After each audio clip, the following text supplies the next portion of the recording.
Hi viewers, welcome to IKLAS IAS academy. இன்னைக்கு இந்த வீடியோவில் நம்ம என்ன பார்க்க போகிறோம் அப்படின்னா டிஎன்பிஎஸ்சியில் இருக்கக்கூடிய குரூப் 2 அண்ட் குரூப் 2A பற்றி என்ன பண்ண போகிறோம் அப்படின்னா பார்க்க போகிறோம். ஓகேவா? டிஎன்பிஎஸ்சியில் குரூப் 2 அண்ட் 2A அப்படின்னு சொல்லி ஒரு எக்ஸாம் கண்டக்ட் பண்ணுறாங்க. ஸோ இந்த எக்ஸாமில் என்ன பொசிஷன்ஸ் இருக்குது, ஸோ இந்த எக்ஸாமுடைய பேட்டர்ன் அண்ட் சிலபஸ், ஸோ இதெல்லாம் என்ன அப்படிங்கிறத தான் நம்ம இந்த வீடியோவில் பார்க்க போகிறோம். ஃபர்ஸ்ட்டு குரூப் 2க்கான பொசிஷன் என்ன அப்படிங்கிறத பார்க்க போகிறோம். குரூப் 2ல என்னென்ன இருக்கு அப்படின்னு பாருங்க.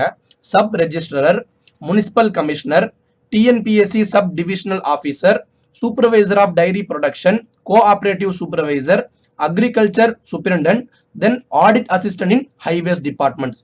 ஸோ இது எல்லாமே கெஜெட்டட் லெவல்ல இருக்கக்கூடிய போஸ்டிங்ஸ். இது எல்லாமே சைனிங் அத்தாரிட்டி இருக்கக்கூடிய கெஜெட்டட் ஆஃபீஸர்ஸ் ஆன போஸ்டிங் தான் டிஎன்பிஎஸ்சி குரூப் 2ல கொடுத்துருக்காங்க. ஸோ இதுக்கு மினிமம் ஏஜ் என்ன அப்படின்னு பார்த்தீங்கன்னா 18 அண்ட் மேக்ஸிமம் ஏஜ் என்ன கிடையாதுன்னா எதுவுமே கொடுக்கல. நோ ஏஜ் லிமிட், நம்ம எத்தனை ஏஜ் வரைக்கும் வேணாலும் இதை எழுதலாம். அதே மாதிரி எஜுகேஷன் குவாலிஃபிகேஷன் என்ன அப்படின்னா எனி டிகிரி கம்ப்ளீட்டட், ஏதாவது ஒரு டிகிரி கம்ப்ளீட் பண்ணியிருந்தாலே என்ன பண்ணலாம், இந்த குரூப் 2 அண்ட் குரூப் 2 எக்ஸாமை நீங்க எழுதலாம். சேலரிங்கிறது நான் ஒரு அப்ராக்சிமேட்லி தான் கொடுத்துருக்கேன். 30,000 இருந்து 40,000 வரைக்கும் அரௌண்ட் நீங்க 36 ஆர் 39 வரைக்கும் என்ன பண்ணலாம் அப்படின்னா கைக்கு எடுத்துட்டு போற மாதிரி இருக்கும். ஸோ இதை நான் அப்ராக்சிமேட்டா தான் கொடுத்துருக்கேன். ஓகேவா? Then TNPSC group 2A. ஓகேவா? இந்த குரூப் 2Aல என்ன பொசிஷன்ஸ் இருக்குன்னு பாருங்க. Accountant in treasury and account department. ஓகேவா? Then junior accountant in cooperative, assistant in secretary office, technical assistant, personal clerk, assistant to various departments. So இது எல்லாமே ஓரளவுக்கு சீனியர் அசிஸ்டன்ட் லெவல்ல இருக்கும். புரியுதுங்களா? மற்றது எல்லாம் குரூப் 4ல வர்றது எல்லாமே ஜூனியர் அசிஸ்டண்டா இருக்கும். ஓகேவா? குரூப் 4ல வர்றது எல்லாமே ஜூனியர் அசிஸ்டன்ட். ஜூனியர் அசிஸ்டன்ட்டுக்கு அடுத்த லெவல்ல இருக்கக்கூடியதான் அசிஸ்டன்ட். அசிஸ்டன்ட்டுக்கு மேல இருக்கக்கூடியவங்க தான் கெஜெட்டட் ஆஃபீஸர்ஸ். ஸோ அந்த ஹைரார்கி லெவல் உங்களுக்கு புரியுதுங்களா? அப்போ டிஎன்பிஎஸ்சி குரூப் 2Aல என்ன அப்படின்னா ஜூனியர் அசிஸ்டன்ட்க்கு அடுத்த லெவல்ல இருக்கக்கூடிய அசிஸ்டன்ட் போஸ்ட் எல்லாமே எதுல வரும் அப்படின்னா குரூப் 2Aல வரும். ஓகேவா? ஸோ இதுக்கான மினிமம் ஏஜ் குவாலிஃபிகேஷன் சேம் அதே தான், 18. Maximum no age limit. Education என்னன்னு பாத்தீங்கன்னா any degree completed. Salary around 30 to 35. ஓகேங்களா? ஆனா இது என்ன கிடையாது அப்படின்னா கெஜெட்டட் ஆஃபீஸர் லெவல்ல இருக்கக்கூடியது கிடையாது. ஓகேவா? இது சேலரியுமே நான் அப்ராக்சிமேட்லி தான் கொடுத்துருக்கேன். ஸோ எக்ஸாக்டான சேலரி இதுதான் அப்படின்னு சொல்லி நான் சொல்லலை. இது எல்லாமே அப்ராக்சிமேட் தான்.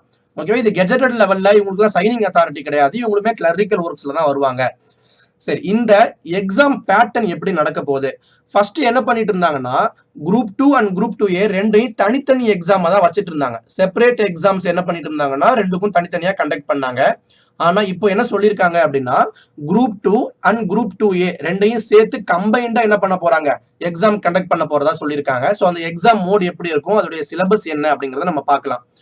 ஸோ 1 இயருக்கு ஒன்ஸாவது என்ன பண்ணிரும், கண்டிப்பா எக்ஸாம் வந்துடும். இந்த 2021ல கூட இதற்கான ஆனுவல் பிளானர்ல இந்த எக்ஸாம்க்கான நோட்டிபிகேஷன் கொடுத்திருந்தாங்க.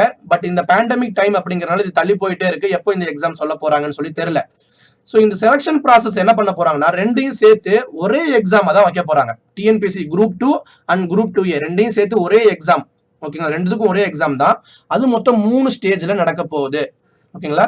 பிரிலிமினரி இருக்கும், மெயின்ஸ் இருக்கும், தென் இன்டர்வியூ இருக்கும். ஸோ இந்த இன்டர்வியூ அப்படிங்கிறது என்னன்னா குரூப் 2 போஸ்ட்.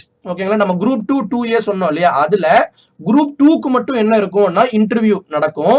குரூப் 2Aக்கு என்ன செய்யாது அப்படின்னா இன்டர்வியூ நடக்காது. அவங்களுக்கு வெறும் பிரிலிமினரி அண்ட் மெயின்ஸ் இந்த ரெண்டுத்துடைய மார்க்கை வச்சே குரூப் 2A போஸ்ட்டை அலோகேட் பண்ணிடுவாங்க. இப்போ நம்ம நிறைய பேருக்கு இதுல ஒரு டவுட் வரலாம். அதாவது இப்போ நான் வந்து அப்ளை பண்ணும் போதே இதுக்கு தனித்தனியா அப்ளை பண்ணணுமா, இல்ல ஒரே இதுல அப்ளை பண்ணிட்டு மெயின்ஸ் கிளியர் பண்ண உடனே குரூப் 2A போஸ்ட் எடுத்துட்டு நான் வெளியே வந்துடலாமா, இல்ல நான் அடுத்து போய் இன்டர்வியூ அட்டன் பண்ணலாமா, சப்போஸ் நான் இன்டர்வியூல ஃபெயில்ட் ஆயிட்டா எனக்கு குரூப் 2A போஸ்ட் தருவாங்களா? ஸோ இப்படி நிறைய டவுட்ஸ் இருக்கலாம். இது எதுவுமே இன்னும் டிஎன்பிஎஸ்சி சைட்ல இருந்து நமக்கு வந்து டீட்டெயில்டா எதுவுமே சொல்லல. ஓகேங்களா? ஸோ அந்த டீடைல்ஸ் வரும்போது கண்டிப்பா நான் அந்த அப்டேட்ஸ் வீடியோவே நாங்க போடுவோம். இப்போதைக்கு அவங்க என்ன சொல்லியிருக்காங்க அப்படின்னா கம்பைண்டா எக்ஸாம் நடக்க போகுதுன்னு மட்டும்தான் சொல்லியிருக்காங்க. ஓகேவா? ஸோ அப்போ மெயின்ஸ் முடிச்சவங்க எந்த அடிப்படையில் இன்டர்வியூக்கு எடுப்பாங்க, இன்டர்வியூல ஃபெயில்ட் ஆனவங்களுக்கு 2A உடைய போஸ்ட் எதுவும் கிடைக்குமா, இல்ல அது கிடைக்காதா, இல்ல ஆரம்பத்திலே செலக்ட் பண்ணியிருந்தா மட்டும்தானா, இப்படி எந்த டீடைல்ஸுமே அவங்க சொல்லல. இப்போதைக்கு இந்த பேட்டர்ன்ல எக்ஸாம் நடக்கும்னு மட்டும் சொல்லியிருக்காங்க. சரி, பிரிலிம்ஸ் வந்து 300 மார்க் 200 கொஸ்டின்ஸ்க்கு நடக்க போகுது.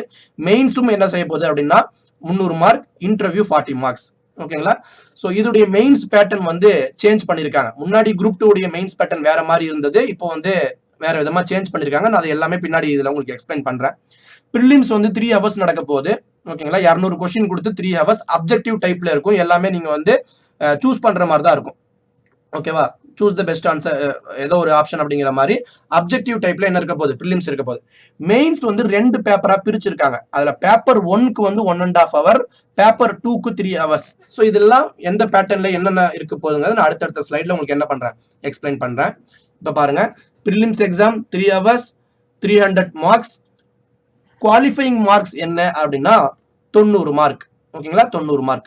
ஆனா 90 மார்க் எடுத்தா உங்களுக்கு ப்ரிலிம்ஸ் எக்ஸாம் கிளியர் ஆகுமானா கிளியர் ஆகாது. கட் ஆஃப் அடிப்படையில் தான் உங்களுக்கு அடுத்த மெயின்ஸுக்கு என்ன பண்ணுவாங்கன்னா கூப்பிடுவாங்க. மெயின்ஸ்ல எக்ஸாம் பேப்பர் 1 1.5 hour, 100 மார்க்ஸ். இதுல குவாலிஃபைங் மார்க் 25. இப்ப என்னன்னா இந்த குவாலிஃபைங் மார்க்ஸ் 25 எடுத்தாதான் என்ன பண்ணுவாங்கன்னா உங்களுடைய பேப்பர் 2வே அவங்க கரெக்ஷன் பண்ணுவாங்க. இல்லாட்டி என்ன பண்ண மாட்டாங்கன்னா பேப்பரை கரெக்ஷன் பண்ண மாட்டாங்க. குவாலிஃபைங் மார்க்ஸ்னாலே அதுதான் அர்த்தம். ஓகேங்களா. ஆனா பிரிலிம்ஸ் உடைய குவாலிஃபைங் மார்க்ஸ் நீங்க 90 எடுத்தா உங்களுக்கு மெயின்ஸுக்கு கொடுப்பாங்கன்னா கொடுக்க மாட்டாங்க. அது கட் ஆஃப் அடிப்படையில் உங்களுக்கு மெயின்ஸுக்கு செலக்ட் பண்ணிடுவாங்க. அதுக்கப்புறம் நீங்க எழுத போற மெயின்ஸ்ல பேப்பர் 1ல நீங்க 25 மார்க்ஸ் எடுத்திருந்தா மட்டும்தான் என்ன பண்ணுவாங்க, பேப்பர் 2வே திருத்துவாங்க. அந்த மார்க்ஸை கன்சிடரா எடுத்துப்பாங்க. நீங்க இதுல 24 எடுத்திருந்தீங்கன்னா நீங்க இதுல 300க்கு 300மே எடுத்திருந்தாலும் என்ன பண்ண மாட்டாங்க, உங்களை பாஸா செலக்டட் ஆனதா கன்சிடர் பண்ண மாட்டாங்க. ஸோ அப்போ நீங்க பேப்பர் 1ல குறைஞ்சது 25 மார்க் என்ன பண்ணிருக்கணும், செக்யூர் பண்ணிருக்கணும். சரி, பேப்பர் 2 வந்து 300 மார்க் 3 hours. ஓகேங்களா. சரி, இப்போ இதை ரெண்டையும் என்ன பண்ணுவாங்க அப்படின்னா உங்களுக்கு ஃபைனல் கட் ஆஃப்க்கு போடுவாங்க இல்லையா. அப்ப பண்ணும்போது என்ன பண்ண மாட்டாங்கன்னா இந்த பேப்பர் 1உடைய மார்க்கை என்ன பண்ணிக்க மாட்டாங்கன்னா கன்சிடர் பண்ண மாட்டாங்க. பேப்பர் 2 மட்டும் தான் என்ன பண்ணுவாங்கன்னா கன்சிடர் பண்ணுவாங்க. ஏன்னா அது வெறும் குவாலிஃபைங் மார்க் மட்டும் தான். இங்க பாருங்க, 90 out of 300 மார்க் ஃபார் நான் இன்டர்வியூ போஸ்ட். குரூப் 2A சொல்லியிருக்காங்க. ஓகேவா. குரூப் 2A, குரூப் 2Aக்கு நீங்க 300க்கு 90 எடுக்கணும். அதே மாதிரி இன்டர்வியூ போஸ்ட்டுக்கு டோட்டலா 340, 300 பிளஸ் 40, இன்டர்வியூடைய 40 மார்க் சேர்த்துக்கிட்டாங்க. அந்த 340க்கு 102 எடுத்திருக்கணும் மினிமம். ஸோ இது மினிமம். அதுல இருந்து உங்களுக்கு ஹையஸ்ட் என்ன பண்ணலாம், கட் ஆஃப் படி யார் அதிகமா எடுத்திருக்காங்களோ அதுல உங்களுக்கு என்ன பண்ணுவாங்க, ரேங்கிங் போடுவாங்க. புரிஞ்சுதுங்களா. சரி, இன்டர்வியூ வந்து உங்களுடைய பர்சனல் ஆட்டிடியூட செக் பண்ற மாதிரி சம் கொஸ்டின்ஸ் கேட்பாங்க. ஸோ இன்டர்வியூ இவ்வளவு நேரம் தான் நடக்கும்னு சொல்லி எந்த வரைமுறையும் கிடையாது. எவ்வளவு நேரம் வேணாலும் ஒரு பர்சனை இன்டர்வியூ பண்ணலாம். ஓகேங்களா. சரி, இப்போ நம்ம என்ன பண்ண போறோம்னா ஒவ்வொரு ஸ்டேஜையா தனித்தனியா பிரிச்சு பார்க்க போறோம். ப்ரிலிம்ஸ் as usual நம்ம முன்னாடியே சொன்ன மாதிரி 175 கொஸ்டின்ஸ். இதுக்கு முன்னாடி இருந்த ப்ரிலிம்ஸ் இதுக்கு எப்படி இருந்துச்சுன்னா தனித்தனியா இருந்துச்சு. குரூப் 2க்கு தனி ப்ரிலிம்ஸ், குரூப் 2Aக்கு தனி ப்ரிலிம்ஸ்னு சொல்லி. இப்போ அந்த எல்லாத்தையும் சேர்த்து ஒரே ப்ரிலிம்ஸா மாத்திட்டாங்க. 175 கொஸ்டின்ஸ் வந்து ஜெனரல் ஸ்டடீஸ், 25 கொஸ்டின்ஸ் வந்து ஆப்டிடியூட். ஓகேவா. டோட்டலா ஜிஎஸ் உடைய 200 கொஸ்டின் மட்டும் தான் இருக்க போகுது. ஸோ இதுக்கு சிலபஸ் என்னன்னு பாத்தீங்கன்னா குரூப் 4 உடைய சிலபஸ் சொன்னோம் இல்லையா, அதே தான். பட் இதுல சில போர்ஷன்ஸை வந்து எக்ஸ்ட்ரா ஆட் பண்ணிருக்காங்க. ஸோ அது என்னென்னங்கிறத நான் உங்களுக்கு எக்ஸ்பிளைன் பண்றேன். General science, geography of India, Indian polity, Indian national movement, development, administration in Tamil Nadu. இதுதான் யூனிட் 9. யூனிட் 9 அப்படின்னு சொல்லி ஒரு போர்ஷனை எக்ஸ்ட்ரா ஆட் பண்ணிருக்காங்க. ஓகேவா. தென் இதுதான் வந்து யூனிட் 8, அதாவது history, culture, heritage, socio political movement in Tamil Nadu. So இது எல்லாமே என்ன அப்படின்னா யூனிட் 8. இந்த யூனிட் 8 அண்ட் யூனிட் 9 தான் என்ன பண்ணிருக்காங்க அப்படின்னா புது போர்ஷனை ஆட் பண்ணிருக்காங்க. So maximum of the questions இதுல இருந்து வரும்னு சொல்லியிருக்காங்க. யூனிட் 9ல இருந்து 40, யூனிட் 8ல இருந்து ஒரு 40, டோட்டலா இந்த 80 கொஸ்டின்ஸ் வந்து இந்த இதுல இருந்து தான் வரும் மேஜரா. ஸோ அதனால இதுக்கு தான் நீங்க கான்சன்ட்ரேட் பண்ணணும்னு சொல்லியிருக்காங்க. ஏன்னா இது பர்டிகுலரா தமிழ்நாடு பத்தியான தகவல், தமிழ்நாடுடைய அட்மினிஸ்ட்ரேஷன், அதே மாதிரி தமிழ்நாடுடைய ஹிஸ்டாரிக்கல் பேக்ரவுண்ட், அதே மாதிரி கல்ச்சர், இந்த லிட்ரேச்சர் தமிழ்லாம் சொல்றோம் இல்லையா. ஸோ அந்த விஷயங்கள். தென் இந்தியன் எக்கானமி, இது நார்மலா இருக்கக்கூடிய மற்ற ஹிஸ்டரி, கரண்ட் அஃபேர்ஸ், தென் ஆப்டிடியூட். ஸோ இதுதான் ப்ரிலிம்ஸ்க்கான சிலபஸ். இதுல புதுசா ஆட் ஆயிருக்கிறது என்ன அப்படின்னா இந்த யூனிட் 9ம் இந்த யூனிட் 8 இதுல தான் நீங்க அதிகமான கான்சன்ட்ரேஷன் கொடுக்கணும். ஓகேவா. தென் ஒவ்வொரு சப்ஜெக்டையும் எலாபரேட் பண்ணி கொடுத்துருக்கோம். இது நம்ம காமனா பார்த்தோம் இல்லையா, ஜிஎஸ்க்கான சிலபஸ் தான் இதுல உள்ள கொடுத்துருக்காங்க. Okay, fine. சரி, இதுல என்ன பண்ணிக்கோங்கன்னா இந்த யூனிட் 8க்கும் யூனிட் 9க்கும் என்ன கொடுத்துருக்காங்கிறத பாத்துக்கோங்க. யூனிட் 8 ரொம்ப ரொம்ப முக்கியம். ஓகேவா. ஸோ அதுல வந்து திருக்குறள் பத்தி மட்டுமே தனியா ஒரு போர்ஷன் கொடுத்துருக்காங்க. லிட்ரேச்சர் எப்படி எப்படி இருக்க போகுது அப்படிங்கிறதெல்லாம் எக்ஸ்பிளைன் பண்ணியிருக்காங்க. தென் மேல ஹிஸ்டரி ஆஃப் தமிழ் சொசைட்டி, இந்த தமிழ் சொசைட்டி எப்படி வந்துச்சு, இங்க என்னென்ன தொல்லியல் ஆய்வுகள்லாம் கண்டுபிடிக்கப்பட்டது, தமிழ் லிட்ரேச்சர் ஃப்ரம் சங்கம் age to till contemporary times, சங்க காலத்திலிருந்து இக்காலம் வரை இருக்கக்கூடிய இலக்கியங்கள் என்னென்னு சொல்லி தமிழை மொத்தம் என்ன பண்ணிருக்காங்க இப்படி பிரிச்சிருக்காங்க. ஸோ இதெல்லாம் ஓகே. தென் அடுத்து இருக்கக்கூடிய இந்த 2 போர்ஷன்ஸ் வந்து தமிழ்நாடுடைய பியூர் ஹிஸ்டரி. ஃப்ரீடம் ஸ்ட்ரகிள்ல தமிழ்நாடுடைய ரோல் என்ன, அதுல விமன்ஸ் உடைய ரோல் என்ன, இங்க இருந்த சோசியோ பொலிட்டிக்கல் மூவ்மெண்ட்ஸ் உடைய பங்கு என்ன, ஸோ இந்த ஜஸ்டிஸ் பார்ட்டி, சோசியல் ஜஸ்டிஸ்லாம் நம்ம பேசுறோம் இல்லையா, திராவிடியன் மூவ்மெண்ட். ஸோ இது எல்லாம் சேர்ந்ததுதான் என்ன அப்படின்னா யூனிட் 8. இதுல இருந்து கிட்டத்தட்ட 40 கொஸ்டின் வரப்போகுது. ஓகேவா. தென் development administration in Tamil Nadu unit 9. இதுல இருந்து 40 கொஸ்டின் வரப்போகுது. இது கிட்டத்தட்ட எப்படி படிக்கணும் அப்படின்னா கரண்ட் அஃபேர்ஸோட ரிலேட் பண்ணி படிக்கணும். இங்க பாருங்க, வெல்ஃபேர் ஸ்கீம்ஸ் இருக்குது. தென் அதுக்கப்புறம் எஜுகேஷன், ஒவ்வொரு மினிஸ்ட்ரி சம்பந்தமா இது வரும். ஓகேவா. தமிழ்நாடுடைய ஜியாகிரபி என்ன, அதோடைய எக்கனாமிக் growth என்ன, வேரியஸ் ஃபீல்டுல தமிழ்நாடு பண்ணிருக்கக்கூடிய அச்சீவ்மெண்ட்ஸ் என்னென்ன, தமிழ்நாடுடைய இ கவர்னன்ஸ் சிஸ்டம் எப்படி இருக்குது. ஸோ இந்த விஷயங்கள் எல்லாம் எதுல வரப்போகுது அப்படின்னா யூனிட் 9ல வரப்போகுது. பியூரா இது கரண்ட் அஃபேர்ஸ் ரிலேட்டடாகவும் நம்ம என்ன பண்ணலாம் அப்படின்னா ரிலேட் பண்ணி நம்ம படிக்கலாம். தென் ஆப்டிடியூட். Okay fine. நம்ம ப்ரிலிம்ஸ் உடைய சிலபஸை பார்த்து முடிச்சிட்டோம். தென் அதுக்கப்புறம் மெயின்ஸ். இதுக்கு மெயின்ஸ் உடைய சிலபஸ் என்னன்னு பார்க்குறோம். பேப்பர் 1 என்ன அப்படின்னா 100 மார்க்ஸ் சொல்லியிருந்தாங்க இல்லையா. ஸோ அது என்னன்னா translation paper. Tamil to English translation 2 question கொடுத்துருப்பாங்க. ஒரு கொஸ்டினுக்கு 25 மார்க், டோட்டலா 50 mark. English to Tamil 2 question கொடுத்துருப்பாங்க. ஸோ அதுக்கு ஒரு கொஸ்டினுக்கு 25 மார்க், டோட்டலா 50 மார்க்.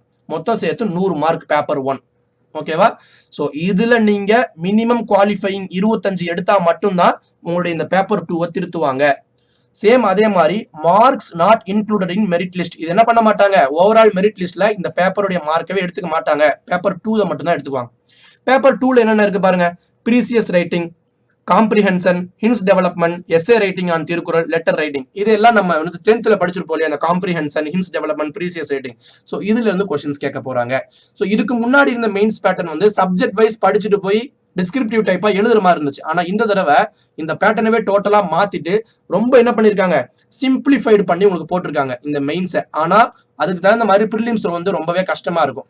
ஓகேவா. மெயின்ஸ் கொஞ்சம் ஈஸியா இருக்குங்கிறனால ப்ரிலிம்ஸ்லயே என்ன பண்ணுவாங்கன்னா கொஸ்டின்ஸை டஃபா கொடுத்து உங்களை வந்து வெளியே தள்ள பார்ப்பாங்க. ஸோ இதுல என்னென்ன இருக்குன்னு பாத்துங்க. எல்லாத்துலயும் 3 கொஸ்டின் கொடுத்துருக்காங்க. ஒவ்வொன்றுக்கும் 20 மார்க். ஓகேவா. டோட்டலா இப்போ 60 வச்சீங்கன்னா டோட்டலா இதுக்கு வந்து 300 மார்க். ஸோ இதுதான் மெயின்ஸ் வந்து நடக்க போகுது. ஓகேவா. தென் அதுக்கப்புறம் அந்த சிலபஸ் பேப்பர் 1க்கு வந்து சொல்லியிருக்காங்க இல்லையா டிரான்ஸ்லேஷன். அந்த டிரான்ஸ்லேஷன் எதை பேஸ் பண்ணியிருக்குன்னு பாருங்க. அவங்க சொல்லியிருக்காங்க, சாரி, இது வந்து பேப்பர் 2க்கான சிலபஸ். பேப்பர் 2ல வந்து இந்த precious writing, comprehension, hints development இது எல்லாமே வந்து கொடுத்துருக்காங்க. திருக்குறள்ல இருந்து என்ன பண்ண சொல்லுவாங்க அப்படின்னா ஏதோ ஒரு எஸ்ஏ வந்து எழுத சொல்லுவாங்க. திருக்குறள் உணர்த்தக்கூடிய பிலாசபிக்கல் கண்டென்ட் என்னென்ன, அதுல வந்து சோசியோ பொலிட்டிக்கல் எக்கனாமிக்கல் அஃபேர்ஸ் என்னென்ன இருக்கு, ஸோ இதெல்லாம் பண்ண சொல்லுவாங்க. ஓகேவா. சேம் அதே மாதிரி இந்த ப்ரீசியஸ் ரைட்டிங், காம்ப்ரிஹென்ஷன்ல என்ன பண்ணுவாங்கன்னா தமிழ் கல்ச்சர் இருக்கு இல்லையா, தமிழ் கல்ச்சர்ல இருந்து ஏதாவது ஒரு கண்டென்ட்டை கொடுத்து அதை அப்படியே வந்து இங்கிலீஷ்க்கு டிரான்ஸ்லேட் பண்ண சொல்லுவாங்க, இங்கிலீஷ்ல இருந்து தமிழுக்கு. லெட்டர் ரைட்டிங்கிறது அஃபீஷியலா ஒரு கவர்மெண்ட் அஃபீஷியல் தனக்கு மேல இருக்கக்கூடிய ஹையர் அஃபீஷியலுக்கு ஏதாவது ஒரு லெட்டர் ரைட் பண்ண மாதிரி லெட்டர் ரைட் பண்ண சொல்லுவாங்க. ஸோ இதெல்லாம் வந்து பேப்பர் 2ல வரக்கூடியது.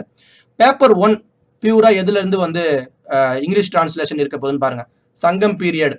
ஓகேங்களா. சங்கம் பீரியட்ல இருந்த லாங்குவேஜ் டெவலப்மெண்ட் என்ன, தமிழ்நாடுடைய folk music, dance, musical instruments, இந்த கலை, ஸோ இது சம்பந்தப்பட்டது, இசைக்கருவிகள் என்னென்ன இருந்துச்சு, என்னென்ன நடன கலைகள் இருந்தது.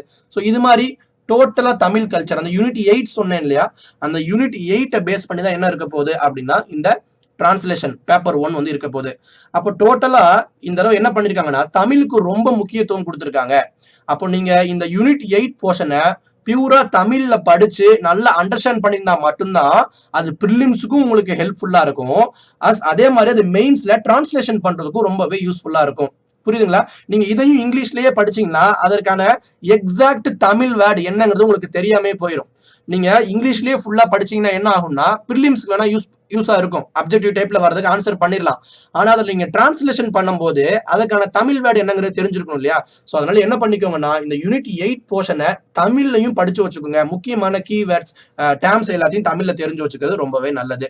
ஓகேவா. ஸோ இதுதான் மெயின்ஸுக்கான இது. தென் இன்டர்வியூ அப்படிங்கிறது உங்களுடைய பர்சனல் ஆட்டிடியூட சோதிக்கிற மாதிரி சில கொஸ்டின்ஸ் கேட்பாங்க. ஸோ 2Aக்கு என்ன கிடையாது, இன்டர்வியூ கிடையாது. 2Aக்கு இன்டர்வியூ இல்ல. குரூப் 2க்கு மட்டும் என்ன இருக்கும் அப்படின்னா இன்டர்வியூ இருக்கும். ஓகேவா. சரி, இதோட இந்த வீடியோல நம்ம குரூப் 2Aக்கான எல்லா ப்ரொசீஜர்ஸ், எப்படி எக்ஸாம், என்ன பேட்டர்ன்ங்கிறத பார்த்து முடிச்சிட்டோம். அடுத்து வரக்கூடிய வீடியோல நான் குரூப் 1 எக்ஸாம் பத்தி நான் உங்களுக்கு எக்ஸ்பிளைன் பண்றேன். ஸோ இது வரைக்கும் நீங்க என்னுடைய சேனலை சப்ஸ்கிரைப் பண்ணல அப்படின்னா இக்லாஸ் ஐஏஎஸ் அகாடமி சேனலை சப்ஸ்கிரைப் பண்ணிக்கோங்க.